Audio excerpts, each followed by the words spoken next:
هو قال هكذا.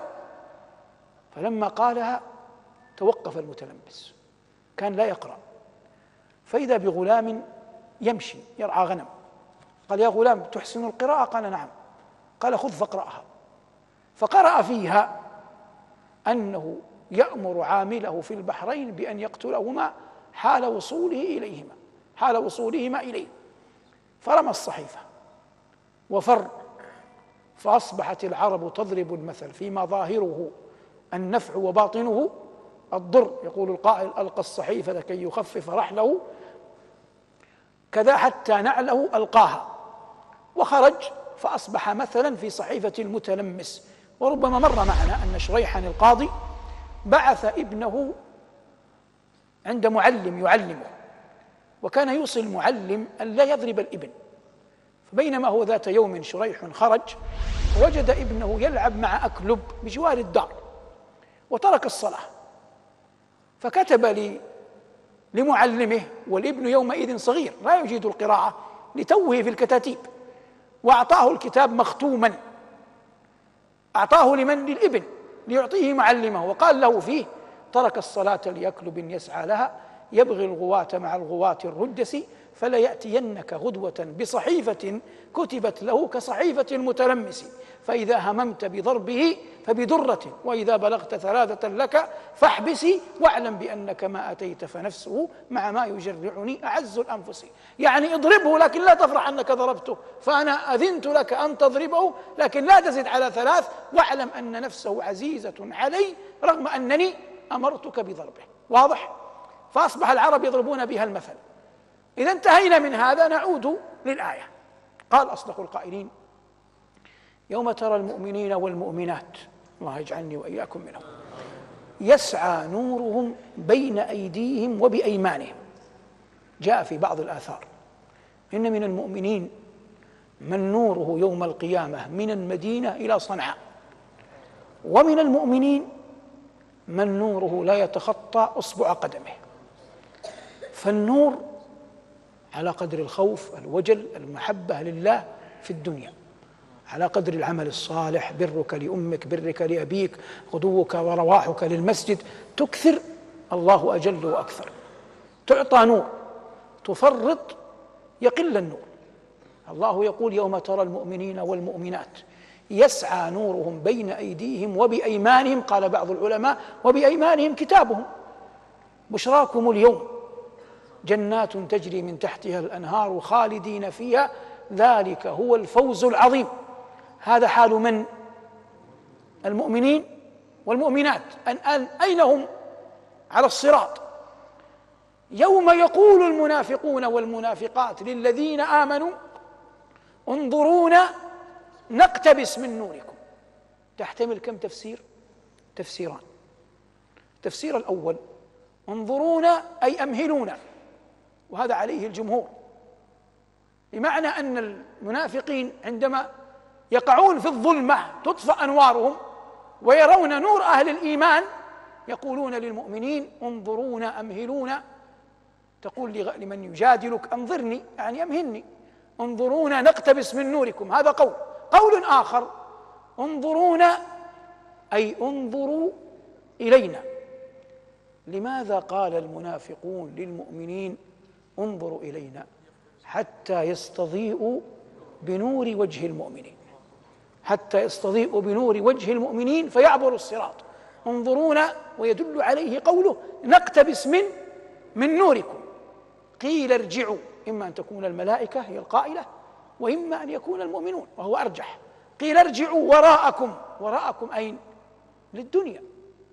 فالتمسوا نورا، أي هذا النور الذي حصلنا عليه برحمة الله وفضله وإحسانه ثمرة ماذا؟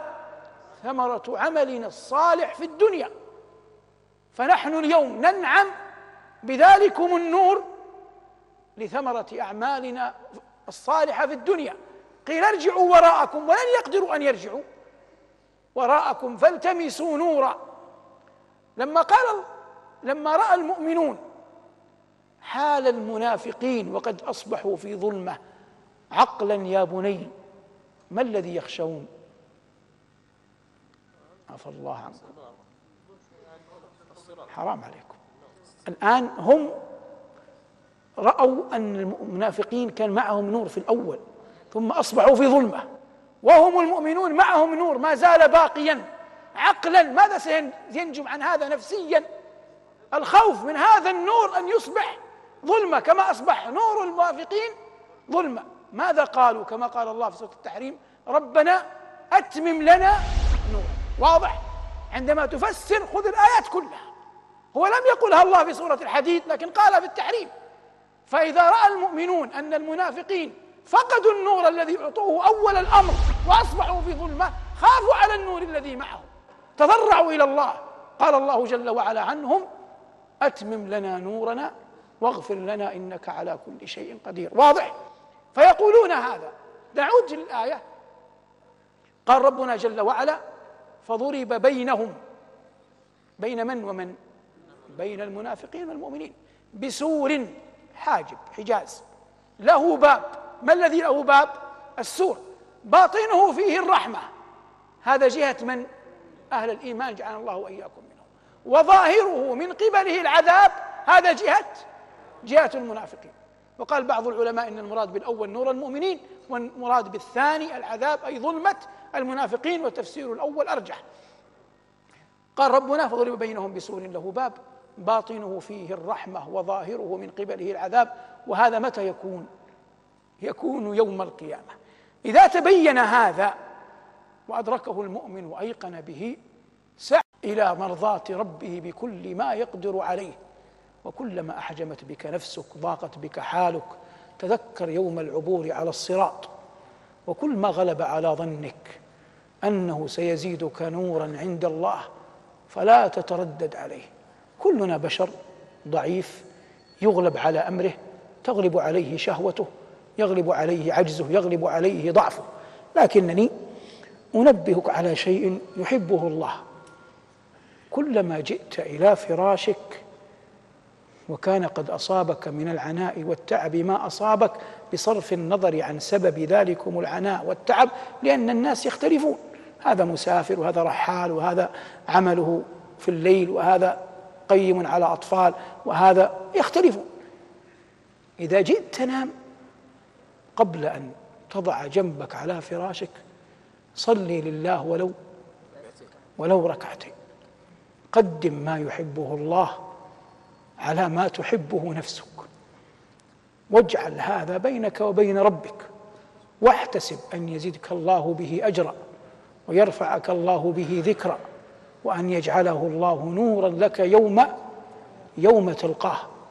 لا بد للعاقل أن يدخر، كما يوجد ممن يشح في المال، كلما غاب عنه أبناؤه بناته من يعمل معه أخرج مالا لا يرونه وأخفاه، يخفيه من شحه حتى عن أبنائه وبناته خوفا من أن يتسلطوا عليه. أنت أولى بهذا منه، هو يرجو الدنيا، أنت أرجو الآخرة. إذا غاب عنك رفقاؤك، أصدقاؤك، زوجتك، أهلك، فادخر تلك اللحظات، تلك الأحوال، تلك الساعات، ولو دقائق، لو ساعات، أن تضع فيها بنفسك عملا صالحا بين يدي الله.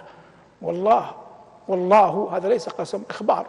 والله يحب من عباده أنهم إذا هجع الخلق وناموا قاموا له يقفون بين يديه يناجونه بكلامه. قال الله جل وعلا: تتجافى جنوبهم عن المضاجع إنما يؤمن بآياتنا الذين إذا ذكروا بها خروا سجدا وسبحوا بحمد ربهم وهم لا يستكبرون. تتجافى جنوبهم عن المضاجع يدعون ربهم خوفا وطمعا ومما رزقناهم ينفقون. وقال صلى الله عليه وسلم لمعاذ: وصلاة الرجل في جوف الليل الآخر.